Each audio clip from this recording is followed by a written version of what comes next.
Hi everyone, today we're going to explore the fascinating world of the English sound system. We'll discover how humans produce speech sounds, understand the science behind pronunciation, and learn why this knowledge is crucial for both language learners and teachers. Let's dive into the foundations of phonetics, phonology, and speech production. So, what exactly is the English sound system? Simply put, it's how we make and organize speech sounds when we speak English. Think of it as the blueprint for English pronunciation. This system has three essential components that work together. First, we have phonetics. This is the physical study of how sounds are actually produced in our mouth and throat. Second is phonology, which examines how these sounds work together to create meaning in English.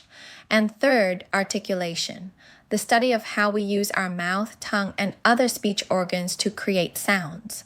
Understanding this system is incredibly important for language learning.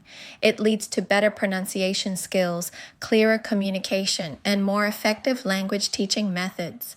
Now, let's clarify the difference between phonetics and phonology, as these are often confused. Phonetics studies the physical production of speech sounds. It focuses on the actual mechanics, how sounds are made and heard by our speech organs. Phonetics uses square brackets in notation, like verses, showing different physical productions of what we think of as the same sound. Phonology, on the other hand, studies how sounds work within a language system. It focuses on meaningful sound patterns and uses slashes for notation. For example, try push versus butray in the words pat and bat. These different sounds actually change the word's meaning. The key point to remember is phonetics deals with physical reality, the actual sounds we produce, while phonology deals with mental organization, how our brain categorizes and uses these sounds meaningfully. This brings us to two crucial concepts: phonemes and allophones. Phonemes are the basic sound units stored in our mind that can change word meaning. Think of them as sound families.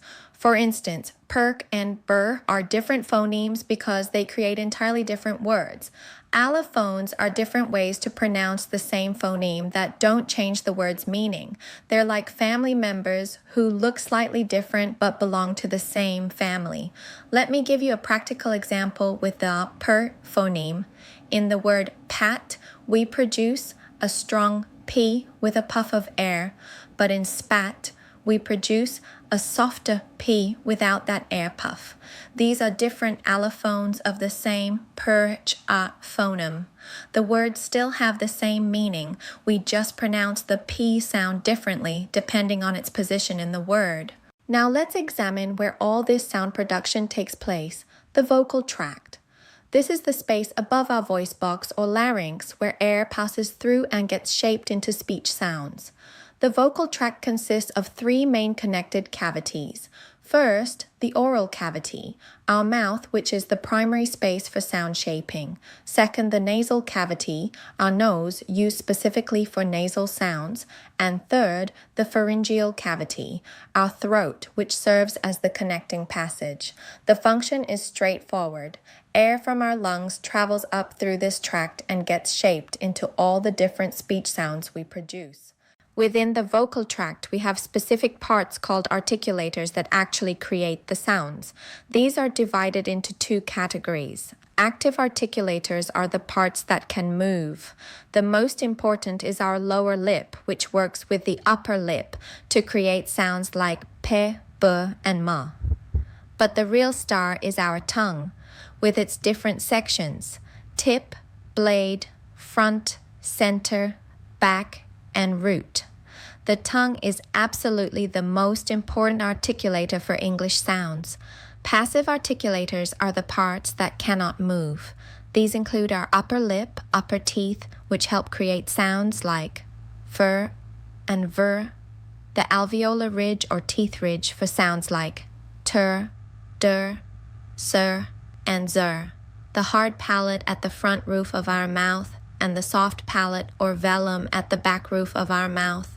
These articulators work together in precise coordination to produce the full range of English sounds. Speech production involves three coordinated processes working simultaneously. First, the airstream process. This is where it all begins. Our lungs provide the air source. The mechanism is called pulmonic egressive, which simply means air flows outward from our lungs. This air travels through our tracheal windpipe. Importantly, English uses only this outward airflow pattern. Second, the phonatory process, which happens at our voice box or larynx. This is where our vocal cords create voice or the absence of voice. Our vocal cords can take 3 positions: wide open for voiceless sounds, loosely together for voice sounds, or tightly closed for glottal stops. Third, the articulatory process. This is where the magic happens. Our speech organs, including lips, tongue, teeth, and palates, shape that airstream into all the specific, distinct sounds we recognize as English. This final process creates all the different English sounds we hear in daily conversation. One of the most important distinctions in English phonetics is between voiced and voiceless sounds. Voiceless sounds occur when our vocal cords are in a wide open V-shaped position. Air passes freely through without any vibration. Examples include pur, tur, kur, fur, sur, and the shur sound. Voiced sounds happen when our vocal cords are held loosely together. As air passes through, it causes the vocal cords to vibrate, adding that characteristic hum to the sound. Examples include bur, dur, gur, ver, zur, and the zhur sound in measure. Here's a practical teaching tip. Students can easily feel this difference by placing their hand on their throat. With voiceless sounds, they'll feel no vibration. With voice sounds, they'll clearly feel the vibration of their vocal cords. Let's conclude by seeing how our major articulators work in practice to create specific English sounds. Our lips open, close, and round to produce sounds like per, bur, mur, and were.